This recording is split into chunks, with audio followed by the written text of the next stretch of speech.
பூமியில் ஒரு ஆழமான ஹோல் வெட்டுவது ஒரு சாமானிய முயற்சி இல்லை. அது ஒரு உலகின் உள்ளங்கையை திறக்க முயற்சிப்பது போல ஒரு ஆழமான பதிலை கேட்கும் கேள்வி. நாம ட்ரில் பண்ணும் முதல் சில மீட்டர் சாதாரண சாயில் லேயர்ஸ். ஆனால் வெறும் 100 மீட்டர் ஊடுருடினாலே சைஸ்மிக் வைப்ரேஷன்ஸ் மாறுதல் தெரியும். பூமி எங்களின் செயலை கவனித்துக் கொண்டிருக்கிறது போல ஒரு அசைவு. நம்ம 1 கிலோமீட்டர் தாண்டினதும் பொரோசிட்டி, பெர்மியபிலிட்டி மாற்றம் தொடங்கும். நீர், வாயுக்கள், முக்கியமாக மெத்தைன் பாக்கெட்ஸ் வெடித்தெழும். இதுதான் டீப் ட்ரில்லிங்ல பிக்கஸ்ட் ஏர்லி டேஞ்சர்.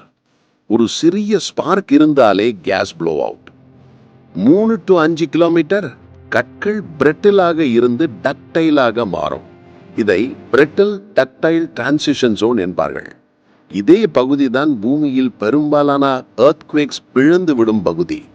நாம் அங்கே ஒரு ஹோல் செய்ய முயன்றாலே அந்த பகுதி உருவாக்கிய ஸ்ட்ரெஸ் பேலன்ஸ் எல்லாம் குலையும்.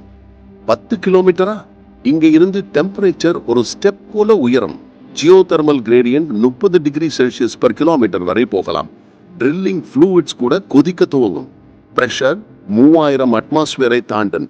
இது ஹியூமன் மேட் எக்யூப்மெண்ட்டுக்கு நேச்சுரல் எனிமி. அதை தாண்டி நாம் 20 கிலோமீட்டருக்கு சென்றால் பூமியின் மொஹோ பவுண்டரியை தொடுவோம். இது கிரஸ்ட் மற்றும் மேண்டில் ரெண்டுக்கும் இடையிலான டிரான்சிஷன் ஜோன். இந்த பகுதி மிகவும் அன்ஸ்டேபிள். நாம இங்கே ஒரு ஹோல் ஓபன் பண்ணினால் மேண்டில் அப்வெல்லிங் திடீர் தலை தூக்கும். இதுவே ஒரு மினி வால்கானோ உருவாகும் காரணமாகலாம். 30 to 40 கிலோமீட்டரா இங்கு உள்ள மெட்டீரியல்ஸ் பெரிடோடைட், சாலிட் ஆனாலும் மோல்டன் நிலையில் இருக்க விரும்பும் கல். ஒரு சிறிய டெம்பரேச்சர் டிஸ்டர்பன்ஸ் கூட அதை மெல்ட் ஆகும். அதை உருவாக்கும் தெர்மோ மெக்கானிக்கல் ஃபீட்பேக் காரணமாக ஹோல் வால்ஸ் கொலாப்ஸ் ஆகும். 100 கிலோமீட்டரா இங்க தான் ஆஸ்ட்ரோனோஸ்பியர். இது பூமியின் செமி சாலிட் பட்டர் லேயர் போல நடக்கும். எந்த ஹோல் இந்த பகுதிக்கு சென்றாலும் pressure 30,000 atmospheres, temperature 1200 degree Celsius. இதுதான் டெக்டானிக் பிளேட்ஸ் லிட்டரலி ஸ்லைட் ஆகும் இடம். ஒரு ஓப்பன் சேனல் எர்த் பிளேட் டைனமிக்ஸை கூட மாற்றும்.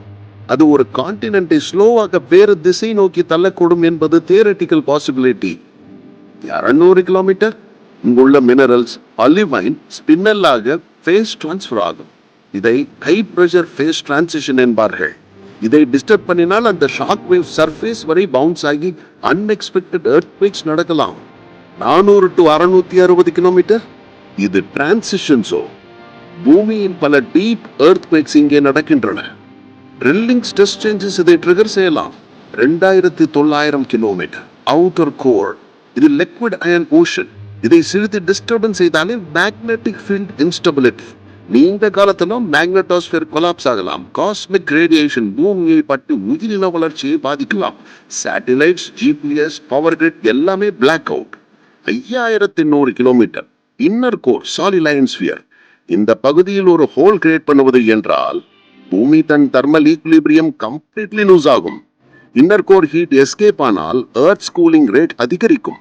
தட் மீன்ஸ் வோல்கனிக் ஆக்டிவிட்டி ரேடிக்கலா சேஞ்ச் ஆகும். டெக்டனிக் பிஹேவியர் கூட மாறும். கிளைமேட் சிஸ்டம் கூட ரீசெட் ஆகலாம். இதெல்லாம் சயின்ஸ் இமேஜினேஷன் மாதிரி தோன்றினாலும் பிசிக்ஸ் இதை உறுதி செய்கிறது. பூமி ஒரு ஓப்பன் உண்டை சகிக்காது. அதனால் எந்த டீப் ஹோல் நடத்தினாலும் எர்த் தானே அதை சீல் செய்துவிடும். Plastic deformation, rock flow, pressure closure மூலம். டீப் ஹோல் என்பது அண்டர்ஸ்டாண்டிங் தி எர்த் மட்டுமல்ல, அது ஒரு வகையில் பூமியின் உயிர் கட்டுப்பாட்டில் நாமை டூ க்ளோஸ் ஆக அழைத்து செல்வது. ஆக பூமிக்குள் ட்ரில்லிங் அது கியூரியாசிட்டிக்கும் எக்ஸ்டிங்ஷன் ஸ்கேல் ரிஸ்க்குக்கும் இடையிலான ஒரு மெல்லிய கோடு. நாம இன்னும் அந்த கோட்டை நெருங்கி பார்க்க தயாராக இல்லை.